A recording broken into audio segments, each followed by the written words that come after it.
उत्तराखंड में 2 मार्च को जेपी नड्डा का दौरा, लोकसभा चुनाव की तैयारियों को परखेंगे। बीजेपी अध्यक्ष देहरादून में प्रबुद्ध जन सम्मेलन, हल्द्वानी में कुमाऊं क्लस्टर सम्मेलन में शामिल होंगे। देहरादून में विधानसभा सत्र, विपक्ष ने स्वास्थ्य व्यवस्था पर उठाए सवाल, सत्र में उठा जच्चा बच्चा की मौत का मामला, धन सिंह रावत ने सदन में दी सफाई। बीजेपी ने लॉन्च की मोदी की गारंटी संकल्प सुझाव पेटी, लोकसभा चुनाव के लिए सरकार लेंगे जनता से सुझाव, जनता के सुझाव से बीजेपी बनाएगी मैनिफेस्टो।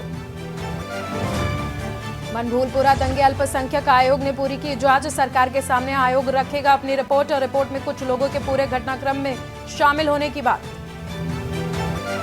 हल्द्वानी में media certification and monitoring committee की बैठक, चुनाव में पेड न्यूज फेक न्यूज पर रहेगी एमसीएमसी की कमेटी की नजर, निर्वाचन आयोग जारी करेगा गाइडलाइंस। देहरादून में नाबालिग की संदिग्ध मौत के बाद बवाल, लोगों ने फ्लैट मालिक पर पीटा और हत्या का आरोप लगाया, विधायक आवास के पास फ्लैट में मिली लाश। आप देख रहे हैं के न्यूज, खबरों का सारथी। नमस्कार, मैं हूं आपके साथ सोनम सिंह और आप देख रहे हैं के न्यूज। वक्त हो गया है खबर उत्तराखंड का। रुक करते हैं खबरों का। उत्तराखंड में पहाड़ की अब तक की सभी सरकारें पहाड़ के विकास के दावे तो बहुत करती हैं, लेकिन धरातल पर ऐसा होता दिखाई नहीं दे रहा है। ऐसा ही कुछ धामी सरकार के आर्थिक सर्वेक्षण की सदन में पेश हुई रिपोर्ट में भी सामने आया है, जहां प्रति व्यक्ति आय में मैदान से एक दशक के पीछे पहाड़ चला गया है। रिपोर्ट के अनुसार पहाड़ के जिलों की प्रति व्यक्ति आय जो आज के समय में है, वो मैदान के जिलों में एक दशक पहले थी। क्या है आर्थिक सर्वेक्षण की रिपोर्ट और क्या है सियासी बवाल, रिपोर्ट देखिए।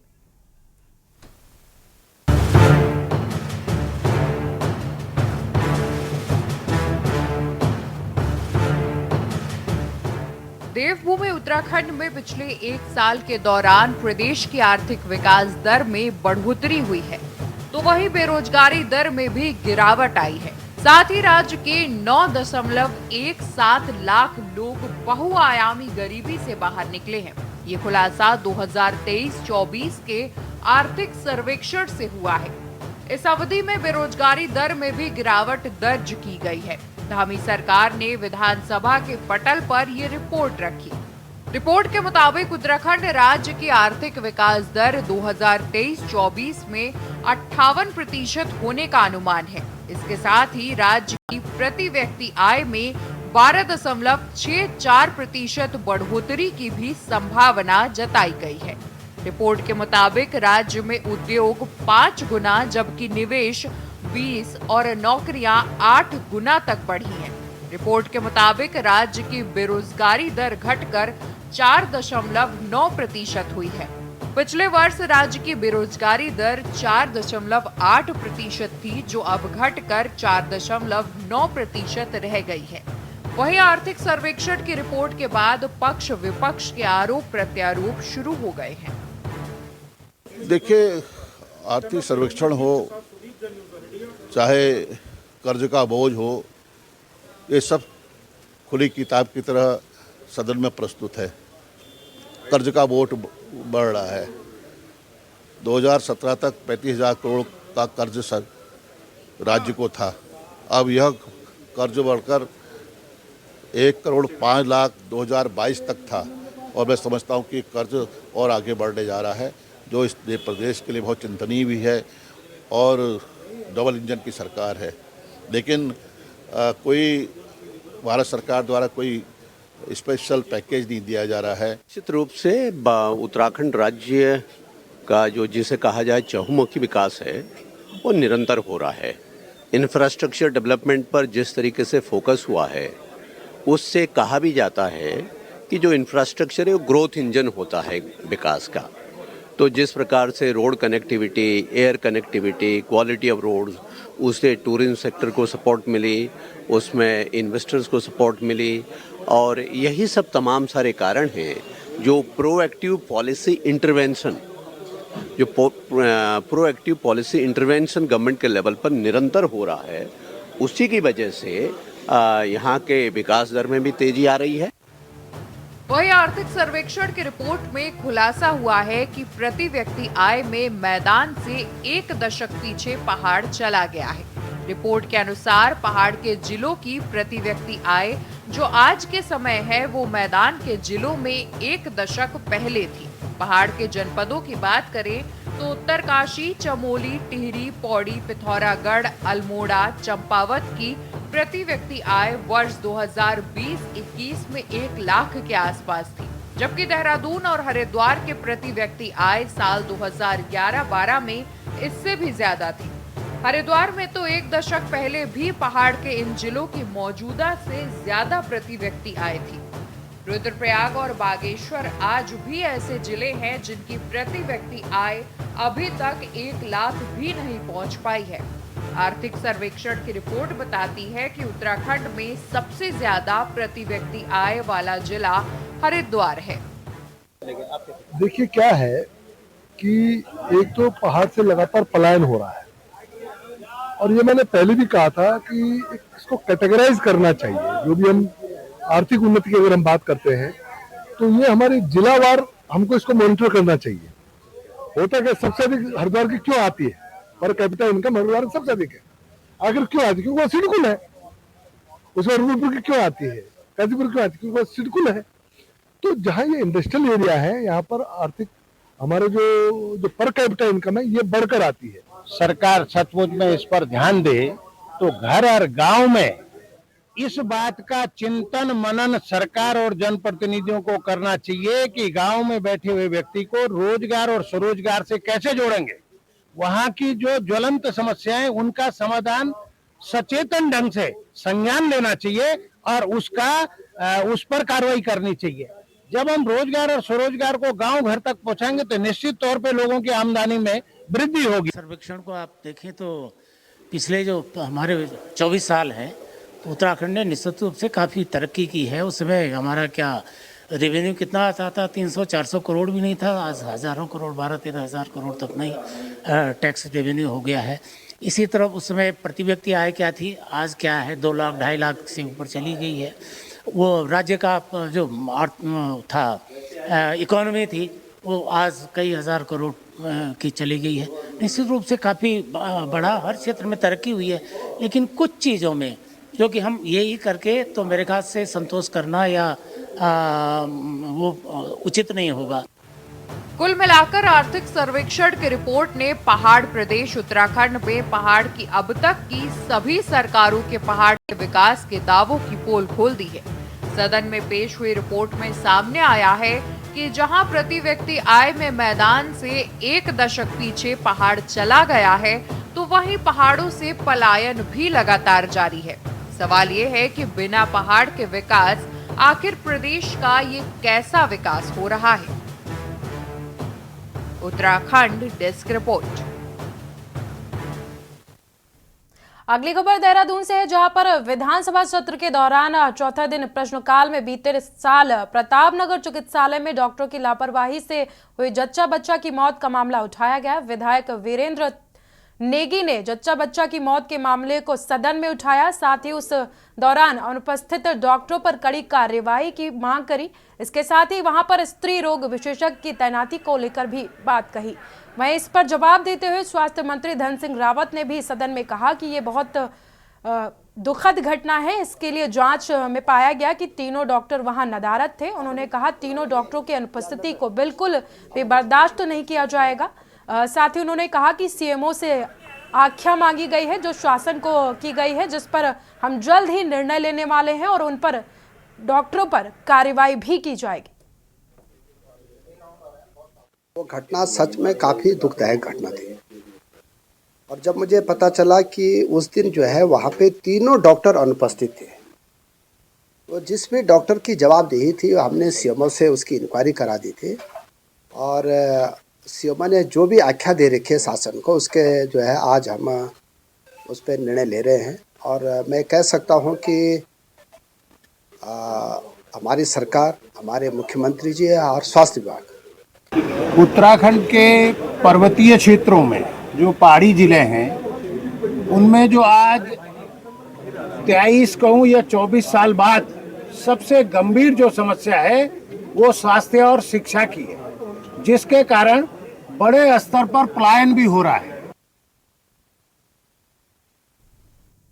उत्तराखंड विधानसभा सत्र के चौथे दिन सदन में नियम 58 के तहत आरक्षण पर चर्चा हुई है। इस दौरान नेता प्रतिपक्ष यशपाल आर्य ने कहा कि सरकार सीधे तौर पर आरक्षण खत्म करना चाहती है। वहीं संसदीय कार्य मंत्री प्रेमचंद्र अग्रवाल ने कहा कि आरक्षण की मूल भावना में कोई बदलाव नहीं होगा, किसी को भी इससे नुकसान नहीं होगा। जिस भर्ती का रिजल्ट जारी हो जाएगा 1 माह के भीतर ज्वाइनिंग दी जाएगी। अगर निर्धारित अवधि में ज्वाइनिंग नहीं दी जाती है तो उसका अभ्यर्थन निरस्त करते हुए उसी रिजल्ट के दूसरे अभ्यर्थी को मौका दिया जाएगा।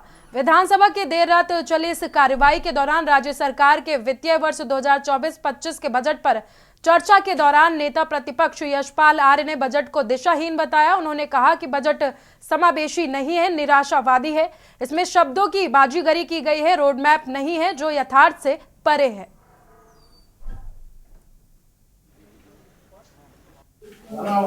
देखिए, आरक्षण संवैधानिक अधिकार है और सरकारी विभागों में जो नियुक्तियां हो रही हैं उसके लगातार चाहे सीधी भर्ती हो, चाहे विभागीय भर्ती हो, उसकी अनदेखी की जा रही है और आरक्षण के जो आधार है, नियम है, उनकी अवहेलना की जा रही है। पूरक आप 3 आज तक की परंपरा है कि एक के सापेक्ष 3 उनके अनुपूरक सुने जाते रहे, क्योंकि मैं अध्यक्ष विधानसभा भी रहा हूं। लेकिन माननीय अध्यक्ष जी की उदारता है कि उन्होंने उनको ज्यादा प्रश्न पूछने का अधिकार दिया, सरकार जवाब देने को तैयार है। लेकिन सवाल का जवाब सुनना नहीं, बीच में खड़े हो जाना, फिर बीच में टोका-टाकी करना। अब आरक्षण वाले मुद्दे पे मैंने पूरा तफसील से उनको जवाब दिया, एक एक बिंदु पे उनको जवाब दिया। मेरे पास आज पूरा एक एक बिंदु, किस प्रकार से हमारी सरकार संवैधानिक दृष्टि से आरक्षण देने को तैयार है, किस किस चीज में हम लोग काम कर रहे हैं, सारा विस्तार से मैंने उनको जवाब दिया।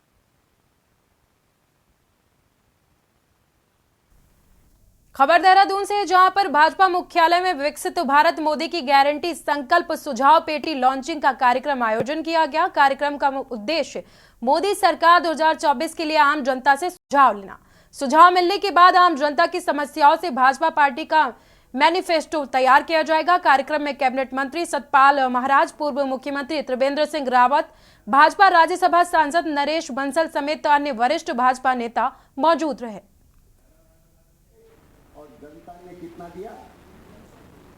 3 भरवाने हैं और इससे भारतीय जनता पार्टी का जो संकल्प पत्र 2024 कहलाएगा, उससे लोकसभा की सीटें चाहिए।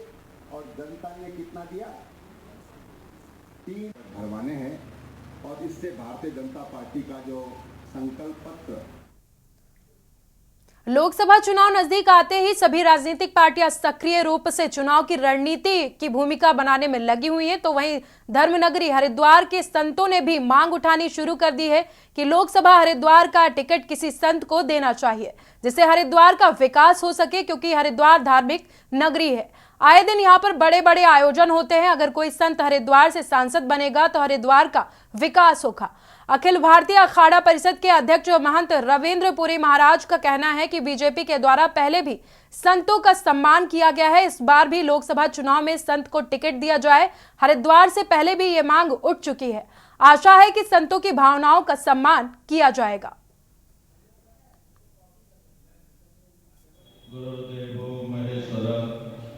गुरु साक्षात परम ब्रह्म तस्मै श्री जगदीश मुनि जी महाराज की श्रद्धांजलि सभा में हम सब उपस्थित। ऐसा उन्होंने अपने जीवन में चरितार्थ करके दिखाया। जो संतों की आज मांग उठी है कि हरिद्वार का सांसद कोई संत हो तो उसका हम समर्थन करते हैं। और जिस तरह हमारे अखिल भारतीय अखाड़ा परिषद के अध्यक्ष जी ने रविंद्र जी महाराज जी ने भी कहा है कि संतों का इस मांग का पूरा संत समाज आज अखाड़ा परिषद, भारत साधु समाज, अखिल भारतीय संत समिति हरिद्वार सदर्शन साधु समाज की ये जोरदार मांग है कि हरिद्वार लोकसभा से यदि किसी संत को टिकट दिया जाता है तो हमारे जी की सच्ची श्रद्धांजलि है। हरिद्वार में आज अखाड़ा परिषद, संत संती और सदर्शन साधु समाज के सभी संतों ने एक स्वर से मांग की है कि हरिद्वार का सांसद संत होना चाहिए, क्योंकि संत ही केवल हरिद्वार की स्थिति को समझ सकता है। वक्त हो गया एक छोटे से ब्रेक का। ब्रेक के बाद जल्द हाजिर होते हैं उत्तराखंड की खबरों में। हल्द्वानी के बनवालपुर स्थित मलिक के बगीचे में 8 फरवरी को अतिक्रमण हटाने के दौरान दंगे में अब कुछ चौंकाने वाली बातें सामने आई हैं। आपको बता दें कि उत्तराखंड अल्पसंख्यक आयोग के उपाध्यक्ष मजहर नाइम नवाब ने कहा है कि केंद्रीय अल्पसंख्यक आयोग की टीम के द्वारा दंगे प्रभावित क्षेत्र में निरीक्षण किया गया है। दंगे को लेकर लोगों से बातचीत भी की गई है और इस पूरी घटना में कुछ चौंकाने वाले तथ्य सामने आए हैं जिसको वो राज्य सरकार के समक्ष रखेंगे। इसके साथ ही उन्होंने कहा कि कुछ व्यक्ति इस पूरे घटनाक्रम में शामिल थे, उनको चिन्हित करना बेहद जरूरी हो गया है क्योंकि ये घटना उत्तराखंड के लिए बेहद शर्मनाक है। भविष्य में इस तरह की घटनाएं दोबारा ना हो, इसके लिए हमें प्रयास करने होंगे। इस पूरे मामले में मुख्य अभियुक्त समेत बड़ी संख्या में उपद्रवियों की गिरफ्तारी हुई है। फिलहाल स्थिति पूरी तरह से सामान्य है। उनकी भी टीम आई है, अपने स्तर से कर रही है, अपनी अपनी रिपोर्टें देंगे और इसी क्रम में हम लोग भी एक रिपोर्ट बना रहे हैं कि एक जांच भी चल रही है, उस स्तर पर भी रिपोर्ट जानी है। सारी रिपोर्टों को सरकार संज्ञान लेगी और जो भी उचित कदम